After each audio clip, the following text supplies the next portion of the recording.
गडचिरोली जिल्ह्यात मतदान घेणे म्हणजे जिल्हा प्रशासन आणि पोलिसांसमोर एक मोठं आव्हान असतो.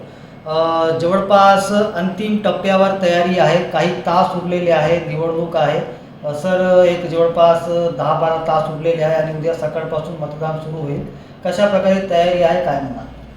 मागील 6 महिन्यापासून आम्ही विधानसभा निवडणुकीसाठी तयारी सुरू केले होते आणि त्याच धर्तीवर आमचे डिटेलमध्ये प्रत्येक बूथवर काय डिप्लॉयमेंट राहणार आहे, कसे बूथवर मूव्हमेंट होणार आहे आणि किती संख्यामध्ये सिक्युरिटी फोर्सेस जाणार आहे त्याचे मायक्रो प्लॅनिंग झालेलं आहे. कुठे कुठे आम्हाला हेलिकॉप्टरच्या माध्यमाने पोलिंग पर्सनल्स आणि EVMला ड्रॉप करायचे आणि कुठे डिंडक्ट करायचे आणि कुठे रोड ओपनिंग करून पोलिंग पर्सनल्सला आणि EVMला पाठवायचे यांचे पण आम्ही तयारी केले होते. आणि आज ऑलमोस्ट सर्व ठिकाणी बेस कॅम्पवरून पायी प्रवास सर पोलिंग पार्टीज आणि सिक्युरिटी फोर्सेसचे सुरू झालेला आहे आणि ते उद्या तिथे बूथ लावून आज आणि उद्या ते 2 रात्री तिथे जंगलात मुक्काम करून बूथ लावून परत ते परवा सकाळी बरेचसे ठिकाणी परत येणार आहे.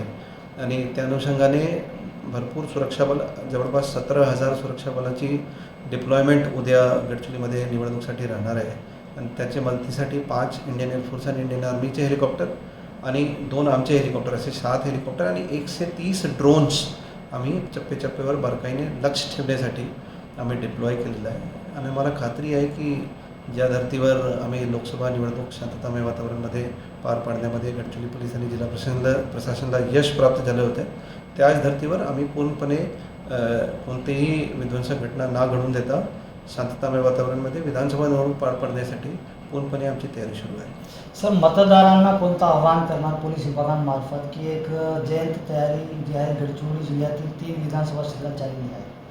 सर मतदारांना मी हीच आवाहन करू इच्छितो की तुम्ही कोणतेही भय किंवा भीतीचे बळी न पडता तुम्ही निर्भीडपणे तुमचे घराचे बाहेर पडा आणि तुमचे जे लोकतंत्राचे सर्वात मोठा हक्क आहे ते मतदानाचे हक्क ते बजावा आणि होणारे विधानसभा निवडणूक गडचिरोली जिल्ह्यामध्ये सक्सेसफुली करण्यासाठी जिल्हा प्रशासन आणि पोलीस प्रशासनाला मदत करा. लोकशाहीच्या उत्सवासाठी जिल्हाधिकारी संजय दैने व पोलीस अधीक्षक विनोद पल हे प्रयत्न करीत आहेत आणि यावेळी सर्वात जास्त मतांची टक्केवारी राहणार अशी एक अंदाज जे आहे ते गडचिरोली जिल्ह्यात लावला जात आहे. कॅमेरामॅन सोहेल पठाणसोबत मेमरी इरफान TV9 गडचिरोली.